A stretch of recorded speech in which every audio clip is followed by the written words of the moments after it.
Welcome to TRT World. I'm Nadja Muftic, and in this week's Across the Balkans, we bring you the latest stories from the region and how countries, governments and the people are affected.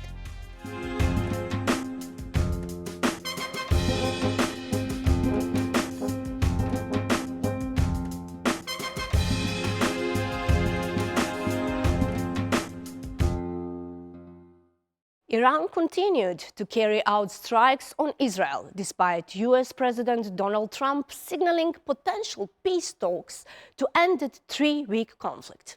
The fallout has sent shockwaves far beyond the Middle East.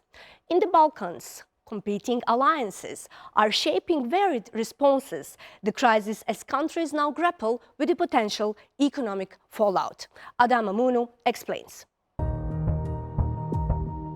Like other governments across the globe, Balkan nations are having to take stock of the conflict's impact on their economies. Analysts warn that the global energy crisis triggered by Iran's closure of the Strait of Hormuz, a vital artery for world markets, is the largest in history. In March, Serbia's President Aleksandar Vučić announced 2 cuts to Serbia's crude oil duties, bringing the total reduction to 60%. Belgrade had already maintained a price cap on diesel fuel since 2022 and is now hoping Russia will still be a major leverager. Ono što je veoma važno, mi ćemo da uvozimo sada sve što možemo, da uvek držimo isti nivo ili da budemo blizu nivoa rezervi koje držimo. I ono što je takođe važno, u danima pred nama mi ćemo morati da razgovaramo sa Rusima. Pokušat ću da razgovaram i sa predsjednikom Putinom oko gasnog aranžmana 30.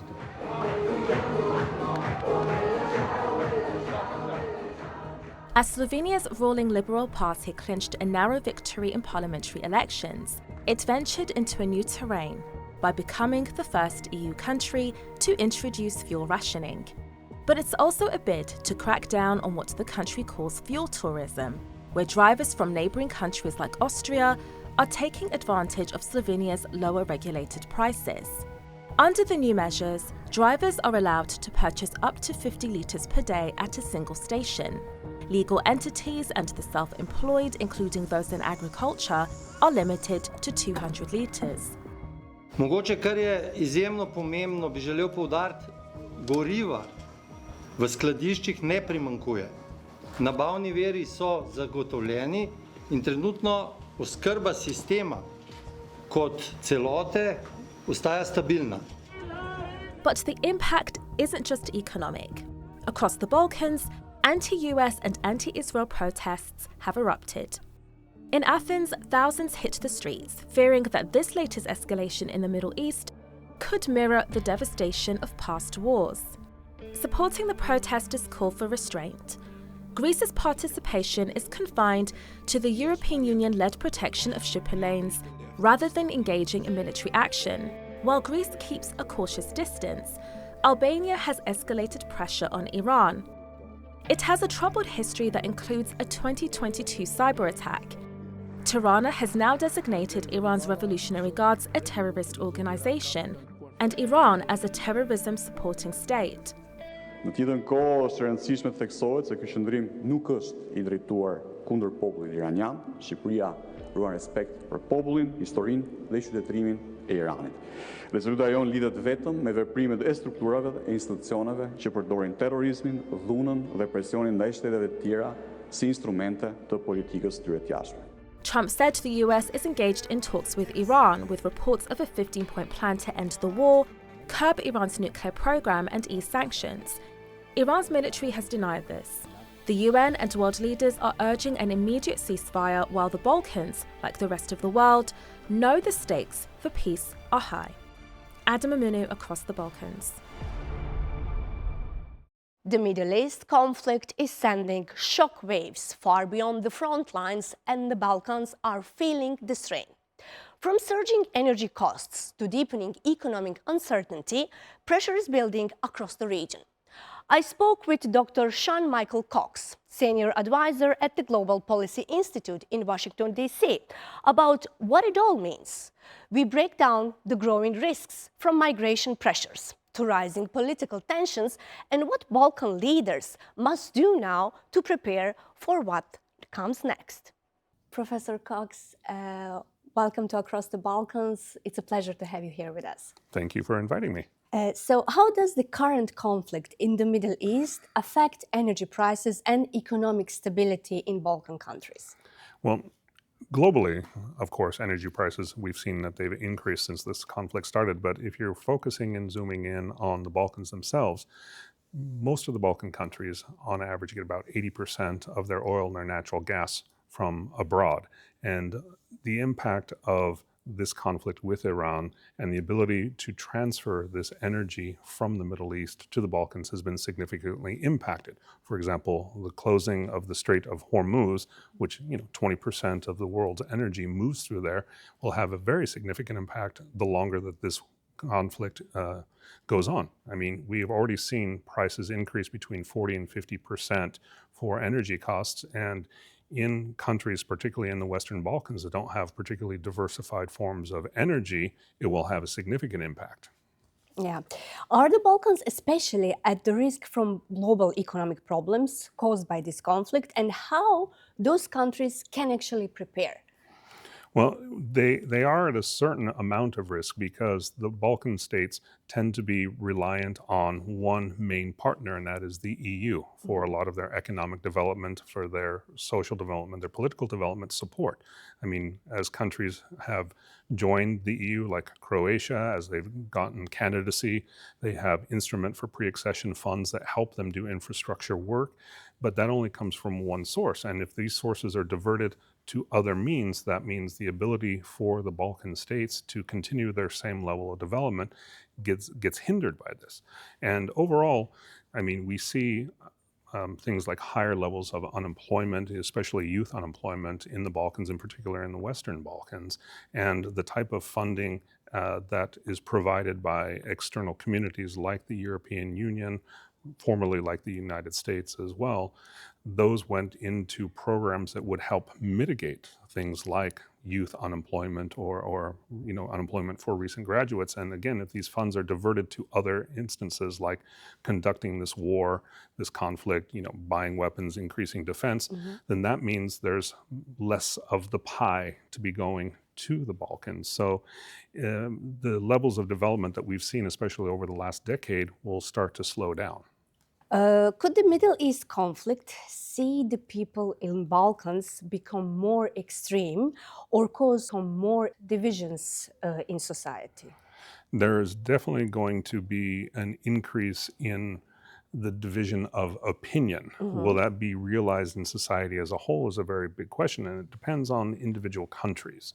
For example, in Bosnia, we have mixed communities there, and we've already seen in social media, for example, the leadership of the Republika Srpska has already, they've taken a very close line with the United States and with Israel, but we've seen other groups that have supported Iranians and different Muslim groups. So at least on social media, as far as it goes, we've already started to see an increase in conflict amongst the different sides. If you go into a country like Serbia as well, it's not just what's going on in the Middle East, but it's also still what's going on in Russia and Ukraine as well. So the divisions are all over the place in the Balkans. And the responsiveness within the Balkans by different communities to these divisions historically has been an increased level of conflict. Now, will it go from rhetoric and just talking about these conflicts or to actual physical conflict? It's hard to say. I mean, historically speaking, yes, that's what we're likely to see. But there have been a lot of efforts, especially by governments, to mitigate the effects of regional conflict, of ethnic conflict, of cultural conflict. We don't know how those will pan out. This is something that definitely we need to keep an eye on. Thank you. Could the Middle East conflicts cause more people to migrate to Europe?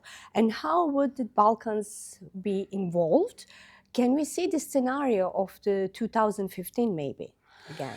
Honestly, it depends on how the conflict goes. If it is a sustained conflict, if it's longer than 6 months to a year, we will start to see migration, forced migration or unintended migration, conflict migration, whatever terminology you want to use. But the biggest key here is what role Turkey will play in that. And Turkey is sort of the land barrier. If they allow these migrants through who are fleeing the conflict, then yes, they're going to go right through, especially the Western Balkan pathway. I mean, that's the reason they call it the Western Balkan pathway, because it's the easiest way to get into the EU. We will definitely see an increase. But that could also lead to conflict between EU member states that are bordering this region, but it can also, to a certain extent, give leverage to these countries as well, saying, we're hosting all of these refugees. We have these refugees coming through here. How can you help us? And what are you going to do to be able to help us? For the short term, there's really nothing to worry about in terms of the conflict. But if it gets to a situation maybe like Iraq light, if I could use that term, where they talk about boots on the ground, then definitely that will happen. But currently, the way that this conflict is being carried out, there's not an immediate concern for an increase in immigration. Kosovo quickly supported US and Israel, while other Balkan countries mostly followed the European Union. Could global conflicts weaken the EU's unity and its influence in the Balkans over time? Absolutely, it can. I mean, we're already seeing that because the European Union is not really presenting a unified front. They don't have a way of communicating their interest as a community. We have different countries, Hungary supporting the United States very strongly, where Germany and France are saying, let's take a more measured approach. And so when citizens in Balkan countries are looking at their biggest patron, their biggest supporter, not being able to present a unified front on this or a unified position on how to understand, how to address the conflict itself, that definitely has a negative impact on the perception of the EU in the Balkans. And, we have every Balkan country is in a different stage of the EU accession process. Some have started negotiations, most are candidates, some have not, like Bosnia, for example, has not yet started the negotiation process. And being able to trust in this organization that they're going to do right by you if they can't do right by somebody else and present a united front is that the overall opinion, I think, will decline about the efficacy of the EU and the role that they play and their patronage. So what would be your key advice for the political leaders in Balkans countries? How they should behave to protect their countries? So the two things that come to mind when you ask me this question is, the first, in political science, we call it pragmatic hedging. You don't want to put all of your eggs in one basket.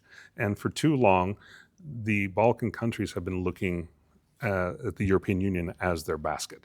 This is a perfect example of why you can't be doing that you need to be able to diversify your connections with other surrounding countries. You need to be able to diversify, for example, sources of energy. You need to be able to diversify your economy. You need to be able to diversify the resources internally that you're exploiting, whether they're natural resources, service industry resources, the people themselves is all. You don't build up anything into, into one thing and hope that that one thing is going to take off. What you need to do is spread the risk and spread the reward around. And again, this is a great opportunity for Balkan countries to do this. So you have diversification. Also, you have to build strategic connections locally. The Balkan countries have a very long history together. Not all of it's positive.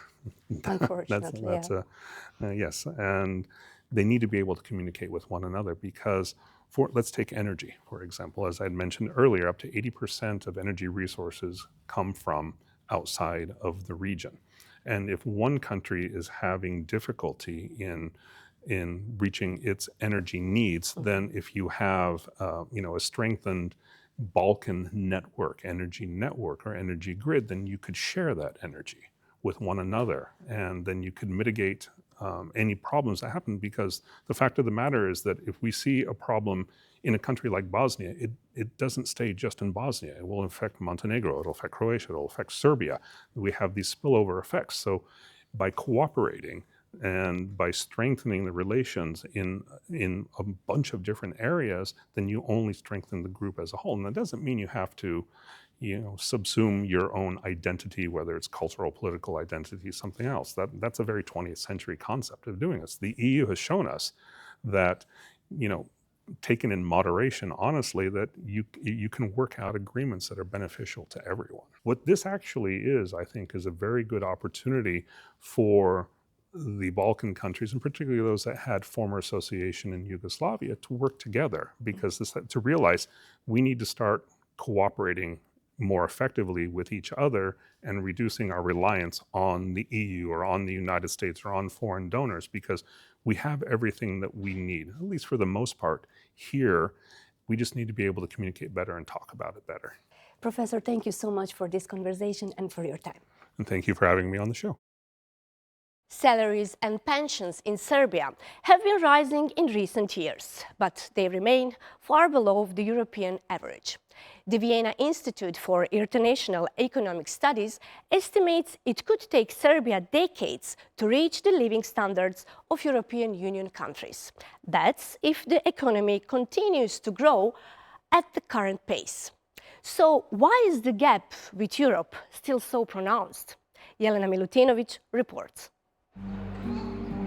Belgrade's markets are full of fresh food, but for many pensioners, modest incomes mean every purchase has to be carefully planned.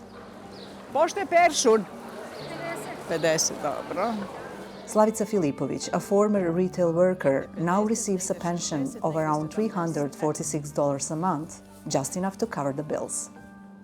Meni ne ostane ništa, s obzirom da imam supruga koji je živ i zdrav, a inače kad bi bila sama ne bi mogla da opstanem, da sam sama. Sa tom penzijom. Even with two pensions, many struggle to maintain a comfortable life. Numerous pensioners say painstakingly managing their expenses has become an integral part of their daily routine. Noću ustanem ko vampir, u 4 sata uključim mašinu, u 6 sati uzem da peglam, do 8 sati i tu se prekida. A onda ako se skuva ručak, opet gledate šta da skuvate, da to ne bude rerna non stop, da pečete 3 sata, to je već mnogo. The statistics reveal why many people are struggling. The average pension in Serbia is only about 17% of the average pension in the European Union. But the gap with Europe does not end there. A study by the Institute for Development and Innovation conducted for the Vienna Institute shows that in some areas, Serbia could need decades or even a century to catch up with the EU.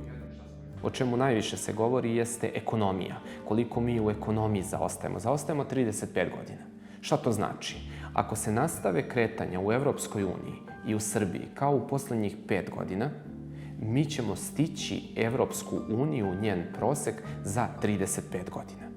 I zanimljivo je da smo u ekonomskim parametrima, da su nam to uz digitalizaciju najbolji parametri. Obrazovanje i zdravstvo, tu nam je potrebno preko 100 godina da bi konvergirali ka Evropskoj uniji. Improving living standards is also a key goal of the government's new development strategy. While many people in Serbia say it is becoming increasingly difficult to make ends meet on a salary or pension, government officials maintain that living standards have improved significantly in recent years, even if those gains have not been felt equally across society. Bilo je 366 evra, bilo je u decembru 1057 evra.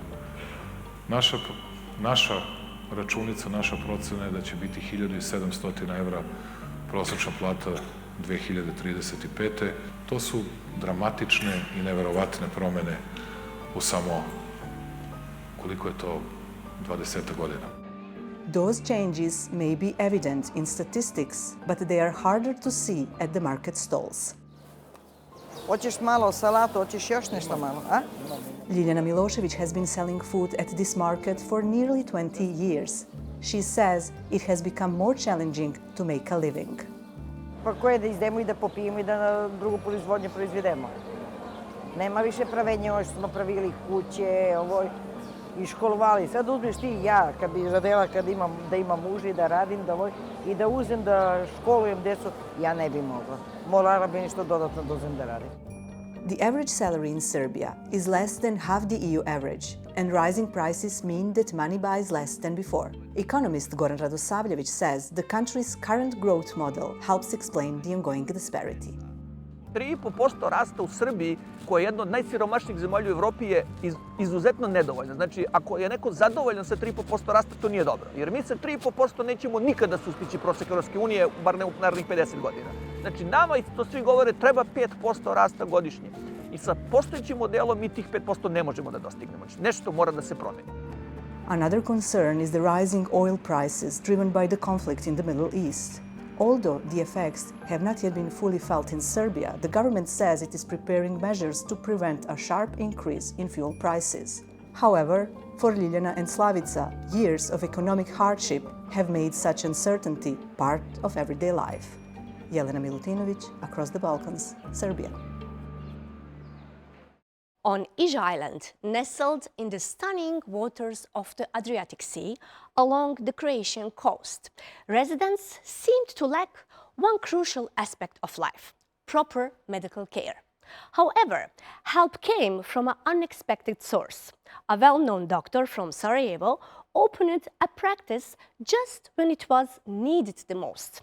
Azra Vildić has the story. Life seems to slow down on this remote Croatian island. With beautiful architecture, warm weather, and the blue waters of the Adriatic Sea, it feels like a postcard. Yet, there is one pressing issue. The residents have struggled for years with inadequate medical care, relying on a small clinic staffed by a single doctor. Many practitioners have come and gone, seemingly unable to adapt to the island's tranquil lifestyle. That is, until General Surgeon Luka Prinat arrived from Sarajevo. He recently decided to settle on the island, where he can not only contribute to the local community, but also immerse himself in its breathtaking nature. Ne znam sad da li je rano da ja govorim o prvim domovima, ali meni je ovo fantastično ovdje. Dakle, znate, hodate, malo šetate, svi dobar dan, doktore, dobar dan. Predivno, jeli? Onda mislim da sam imao sam ja nekakvih ponuda da radim u nekakvim ordinacijama gdje bi bilo negdje oko 70 do 120 pacijenata dnevno. Nisam ja sad u godinama da ja to ne mogu, jel da kažem, ali opet ovdje se mogu posvetiti, ovdje stvarno mogu biti i pola sata i sat vremena ako treba sa pacijentom saslušati, ispričati, a on to u stvari najviše i želi. Znate, da vi budete s njima tu. Naprijed! Damian, a medical technician who has worked in the clinic for 7 years, has seen many doctors come and go. This time, he hopes that they have finally found a stayer.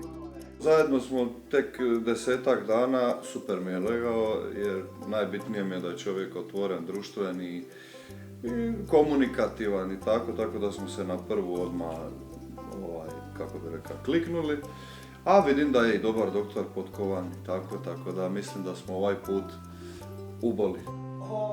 Locals believe that the positive spirit of Sarajevo, coupled with the Dr. Prinat's welcoming smile, is precisely what the island has needed for a long time.